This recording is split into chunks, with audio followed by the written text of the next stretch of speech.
महिलाएं क्या क्या सुविधाएं देंगी इस ये पहला प्राइवेट नर्सिंग होम है जिसमें आयुर्वेद का पहली बार ऐसा होगा कि आयुर्वेद की ट्रीटमेंट के लिए आप प्राइवेट नर्सिंग होम में एडमिट हो पाएंगे। अभी तक एलोपैथ का आप हॉस्पिटल देखते थे, लेकिन पहली बार आयुर्वेद का हॉस्पिटल रीवा में, ये इतिहास का पहला हॉस्पिटल है अपने रीवा का। और आप मेरे ख्याल से आसपास 300 किलोमीटर तक कोई भी प्राइवेट हॉस्पिटल नहीं है।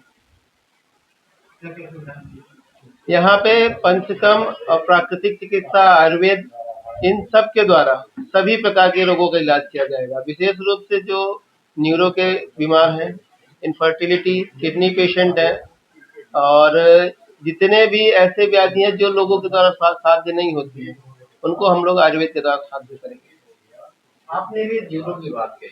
जी। अगर किसी को लकवा लगता है, जी हाँ। उसके पास टाइम पीरियड कम होता है, जी। उस कंडीशन में आप उसको कहो कि क्या सुविधा देंगे कि मतलब बहुत जल्दी उसका ट्रीटमेंट हो जाए और स्वस्थ हो जाए? देखिए, जहाँ तक लकवा की बात है तो इमरजेंसी हैंडलिंग एलोपैथ में लोग करते हैं, ठीक है।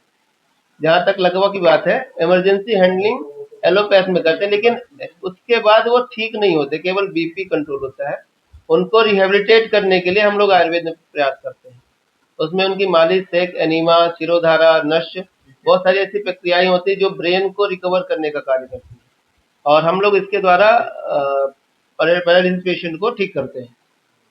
कभी किसी कंडीशन में जैसे ब्लड क्लॉटिंग हो गई, तब क्या करेंगे? ब्लड क्लॉट को हटाने के लिए डिटॉक्सिफिकेशन में विरेचन चिकित्सा दी जाती है, जिससे जो अंदर क्लॉट होता है वो घी के द्वारा डिजॉल्व होकर बाहर निकल जाता है। क्या हार्ट की सुविधाएं भी रहेंगी? हाँ, इसमें हार्ट की चिकित्सा भी रहेगी। ये सब पंचकर्म के अंतर्गत आएगा। अगर कोई हार्ट पेशेंट है, जी हाँ। अटैक आया, उस कंडीशन में इमरजेंसी उसको नहीं, इमरजेंसी फैसिलिटी अभी हमारे यहाँ पे नहीं है। इमरजेंसी के लिए मैं नहीं कहूँगा कि हमारे यहाँ इमरजेंसी, लेकिन हाँ, हार्ट पेशेंट जो कई सालों से दवाइयाँ खा रहे हैं या ठीक होना चाहते हैं, वो बिल्कुल यहाँ चिकित्सा होगी। देखिए, हमारे यहाँ मुख्य रूप से मैं तो खुद पंचकर्म से हूँ, मेरा जामनगर से पीजी है।